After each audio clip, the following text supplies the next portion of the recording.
Hi guys! Welcome back ulit sa akin channel. If you're new here, my name is Carol. So for today's video, gagawa tayo ng makeup look na pwede nating gawin sa Halloween. Although hindi naman tayo nagsiselebrate ng Halloween dito sa Pinas, kung trip mo na lang naman prank, ganun na lang. Sunod-sunod ka na lang sa steps ka, tapos manakot ka, ganun. So yung unang ginawa ko, naglagay lang ako ng liquid latex around my mouth. Tapos nilagyan ko ng tissue. Tapos ulit-ulitin ko lang yan. Siguro naglagay ako ng mga 3 layer ng liquid latex at tissue. So depende na lang sa inyo kung gano'ng kapal yung gusto nyo ilagay.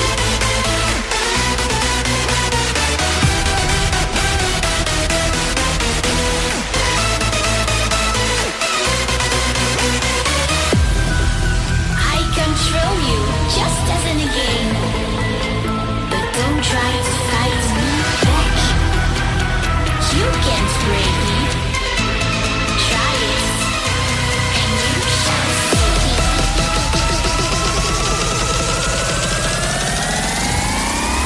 I'm back. Boom.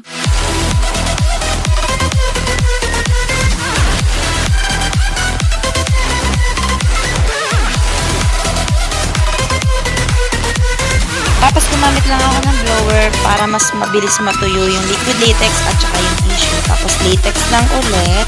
Tapos paulit-ulit lang until forever, ganun.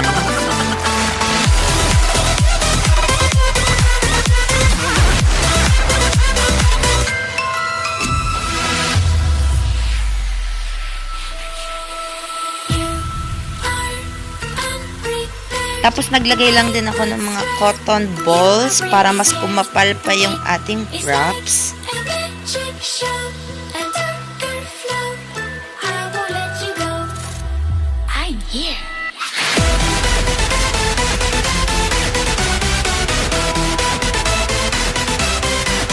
Tapos liquid latex na ulit yung nilalagay ko.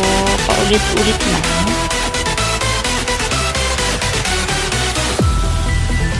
Control you just as in a game. But don't try to fight me back. You can't break me. Try it, and you shall see.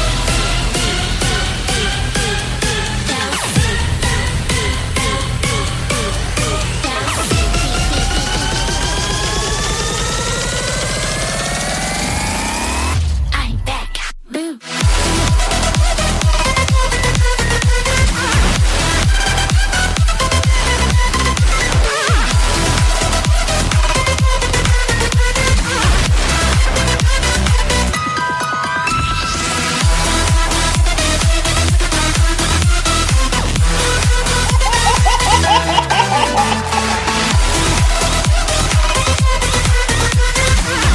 Tapos kumuha lang ako ng foundation tsaka foundation brush. Tapos i-apply natin siya kung saan nakalagay yung liquid latex.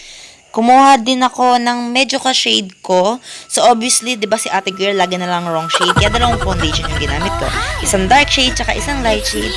Okay lang yan. At least ang ending ka-shade ko siya. You remember me, right?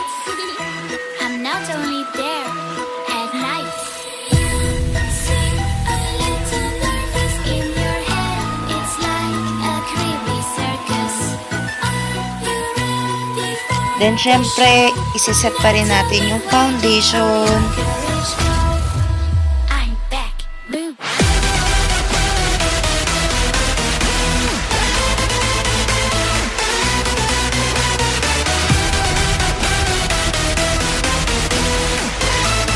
Tapos kumuha lang ako ng blush on na medyo red yung kulay. Tapos ilalagay ko lang siya dun sa props natin. Just as in a game. But don't try to fight me back. You can't break me. Try it, and you shall see. Then, kumuha ako ng scissors. Tapos, maggagawa ako ng opening dito sa mouth area. Please be careful lang ha. Ang ginawa ko, gumawa ako ng opening. Tapos, nilagay ito yung ballpen. Para magkaroon ng space. Para naman hindi magkatotoong ginupit natin yung mouth natin. Gusto mo yan?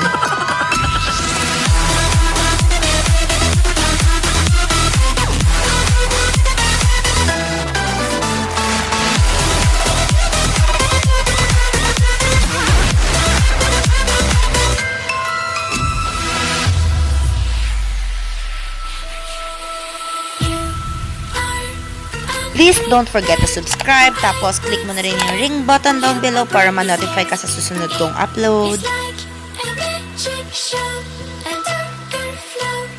I won't let you go. I'm here.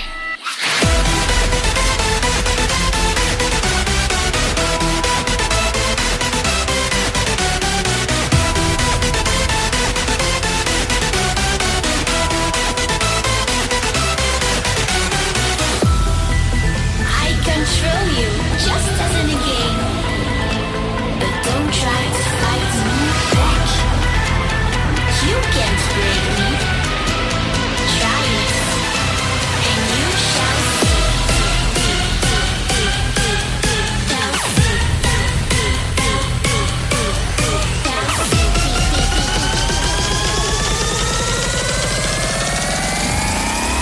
I'm back. Boo.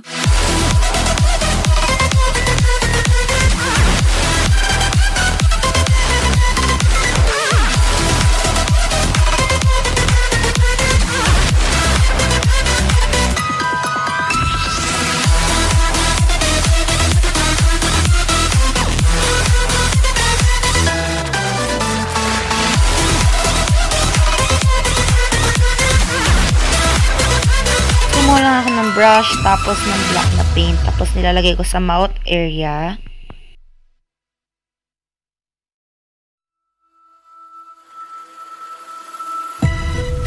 Oh, hi! It's me again. I missed you. Utang na loob, huwag niyong didilaan, huwag niyong titikman, huwag niyong kakainin yung paint, ha? I'm not only there. at Tapos night. kumuha ako ng red lipstick, tapos nilagay ko rin kung saan ko nilagay yung paint para medyo mapula-pula, parang may effect ng blood.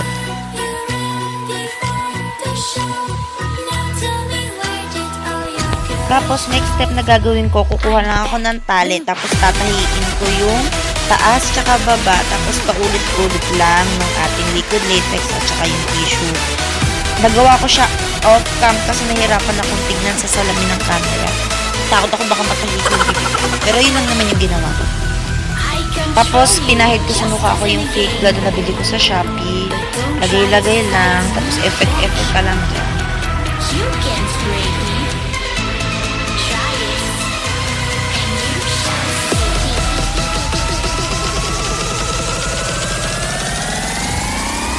I'm back.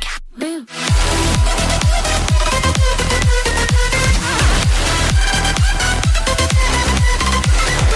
Kumuha ako ng sponge. Actually, yung sponge na gamit ko, ano yan eh, ginagamit sa lababo, char.